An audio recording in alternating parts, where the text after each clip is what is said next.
Guys, isi-share ko sa inyo yung mga collections ni Allison ng mga photo cards and Lomo cards.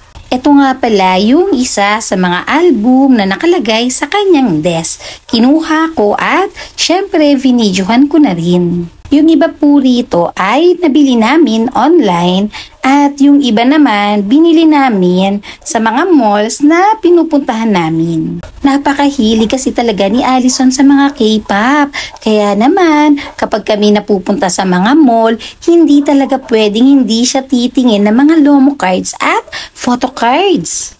Hindi ko rin naman siya matiis na hindi bibilhan kahit pa isa-isa. Kasi minsan, mahal yung mga photo cards, lalo na yung mga rare. Pero meron din naman mga mura like yung mga tigte 10 pesos, ganun. Rewards ko na rin kasi yan kay Allison kasi masipag siyang mag-aral.